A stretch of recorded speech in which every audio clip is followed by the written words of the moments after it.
सब भाइयों को जय मसीह की।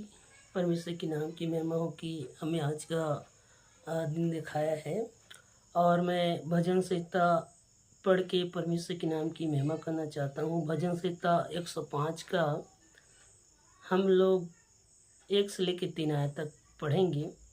यहोवा का धन्यवाद करो, उससे प्रार्थना करो, देश देश के लोगों में उसके कामों का प्रचार करो, उसके लिए गीत गाओ, उसके लिए भजन गाओ, उसके सब आश्चर्य कर्मों पर ध्यान करो, उसके पवित्र नाम की बड़ाई करो। यहाँ पे जब हम पढ़ते हैं तो बहुत बातों को सीख सकते हैं। सबसे पहला बात क्या है, परमेश्वर के लोगों के जीवन में क्या होना चाहिए कि हर एक परमेश्वर के लोगों को धन्यवादी जीवन जीना चाहिए। परमेश्वर को हर एक बात के लिए धन्यवाद करना चाहिए। उसके उपकारों को कभी भी नहीं भूलना चाहिए। क्यों? क्योंकि वो हमारा सृष्टिकर्ता परमेश्वर है, वो हमारा उद्धार करने वाला परमेश्वर है, वो हमारा जीवित रखने वाला परमेश्वर है, हमें श्वास देने वाला परमेश्वर है। इसलिए उस परमेश्वर को हम धन्यवाद देना सीखें, उसकी महिमा करना सीखें। इसलिए हमारा परमेश्वर क्या है? महान परमेश्वर है। और जब हम उस महान परमेश्वर को धन्यवाद करते हैं तो परमेश्वर प्रसन्न होता है। हम परमेश्वर को कोई भी वस्तु नहीं दे सकते, लेकिन हम परमेश्वर को धन्यवाद का बलिदान हम चढ़ा सकते हैं। इसलिए परमेश्वर को धन्यवाद करना बहुत ही ज़रूरी है। दूसरी बात, परमेश्वर से प्रार्थना करो लिखाया है। मेरे और आपके जीवन में लगातार परमेश्वर से प्रार्थना करना बहुत ज़रूरी है। हमारे स्वभाव के लिए, हमारे परिवार के लिए, हमारे कलीसिया के लिए, हमारे समाज के लिए, हमारे देश के लिए प्रार्थना करना बहुत ज़रूरी है। और जब हम प्रार्थना करेंगे, हमारा समाज, हमारा परिवार, हमारा देश बदलेगा और अमन और शांति का राज्य होगा। इसलिए निरंतर हमें प्रार्थना करना चाहिए और विशेषकर प्रार्थना करना चाहिए बुराई से बच के रहने के लिए, पाप से बच के रहने के लिए। इसलिए मुझे और आपको निरंतर प्रार्थना करना चाहिए। इसलिए कहते हैं यहाँ पे कि उससे प्रार्थना करो। किससे? परमेश्वर से प्रार्थना करो। चाहे आप दुख में हो या कोई परेशानी में हो, परमेश्वर से प्रार्थना कीजिए। परमेश्वर जरूर आपके प्रार्थना को सुनेगा अगर आप विश्वास के साथ प्रार्थना करेंगे।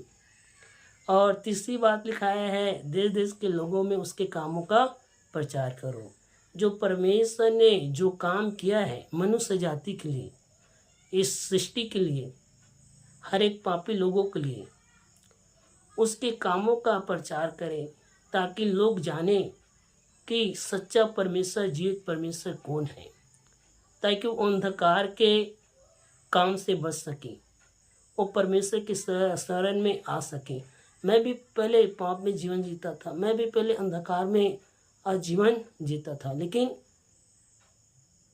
मैं प्रभु यीशु मसीह को जाना कैसे? जब तक कोई मेरे को प्रभु यीशु मसीह के बारे में बताएगा नहीं, तब तक मैं जान नहीं सकता। इसलिए परमेश्वर के कामों का प्रचार करना बहुत ज़रूरी है।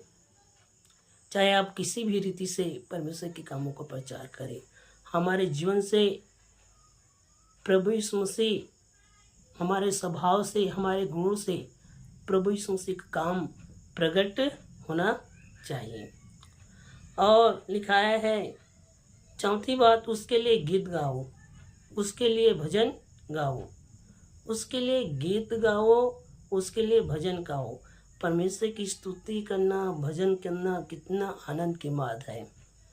कई सारे भाई बहन दारू पी के डीजे में डांस करते हैं, लेकिन हमें ऐसा करने का आवश्यकता नहीं है। हमें आत्मा और सच्चाई के साथ बैठ के परमेश्वर की स्तुति करना है, भजन करना है, ताकि परमेश्वर हमारे कार्यों से प्रसन्न हो। और लिखाया है उसके सब आश्चर्य कर्मों पर ध्यान करो। उसके सब आश्चर्य कर्मों पर क्या करो? ध्यान करो। परमेश्वर ने जो भी आश्चर्य काम किया है उस पर ध्यान करें। आप जब ध्यान करेंगे तो वाकई में आपके जीवन में जो सामर्थ्य परमेश्वर देगा, आपके जीवन एक प्रकार से इंकरेज होगा। अगर आप परमेश्वर के आश्चर्य कामों पर ध्यान करेंगे, तब उसके आश्चर्य कर्मों पर हमें ध्यान करना है, मनन करना है। हमें भूलना नहीं है। लास्ट बोल के मैं समाप्त करूँगा, उसके पवित्र नाम की बड़ाई करो। अगर बड़ाई करना है तो किसका? अपने आप का बड़ाई नहीं करना है, अपने धन दौलत का बड़ाई नहीं करना है, घमंड नहीं करना है, अपने टैलेंट अपने पढ़ाई लिखाई का हमें बड़ाई नहीं करना है, लेकिन बड़ाई करना है तो सच्चे जीवित सृष्टिकर्ता उद्धार करने वाला परमेश्वर का, प्रभु यीशु मसीह का हम बड़ाई करें, क्योंकि वो ग्रेट है। God is great. हमारा परमेश्वर महान है। इसलिए परमेश्वर हम सबको आशीष दे और परमेश्वर के नाम की महिमा हो। सबको जय मसीह की।